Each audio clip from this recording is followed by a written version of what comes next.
Hello, কেমন আছো? আশা করি তোমরা খুবই ভালো আছো। আমি খুব ভালো আছি। তো আজকে আমাদের একটা বার্থডে পার্টি ইনভাইট ছিল, তো সেখানেই গেছিলাম। আমার বাপের বাড়ির পাশেই আমার একটা বোনের বার্থডে ছিল।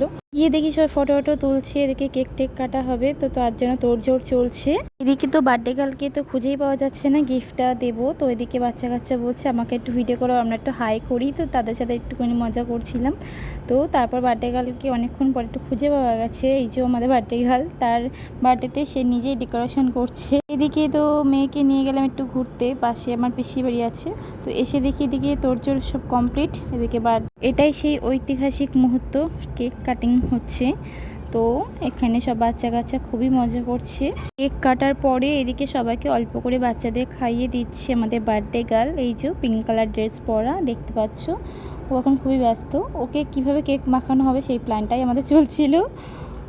তোমরা জাস্ট 2 সেকেন্ড দেখে নাও ভাবটা। তো তারপরে ও আসছে, সবাই গিফট দিচ্ছে। এদিকে আমার মেয়েকে সবাই আদর করছে, অনেকদিন পরে গেছিলাম বলে। তো ডেকোরেশনটা ছোটোখাটোর মধ্যে ভালোই হয়েছিল। এদিকে রান্নার কমপ্লিট, এদিকে কেক কাটার পরে সবাইকে একটু দিচ্ছে কেক। এদিকে তো আমি কেক খাচ্ছি, লুকিয়ে লুকিয়ে আমাকে ভিডিও করেছে একটা দিদি। কে তাড়াতাড়ি করে খেতে বসে পড়েছি, যেহেতু বাড়ি ফিরতে হবে। আমি এখন যেহেতু শ্বশুর বাড়িতে থাকি, তোমরা কম বেশি সবাই জানো। পরিবেশন করছি আমাদের বার্থডে গার্ল। মেনুতে হয়েছিল চিকেন বিরিয়ানি, চিকেন চাপ, রসগোল্লা আর ক্যাম্পা। আমার এই ছোটো ছোটো মিনি ব্লগগুলো যদি তোমাদের ভালো লাগে তাহলে অবশ্যই লাইক কমেন্ট শেয়ার করো।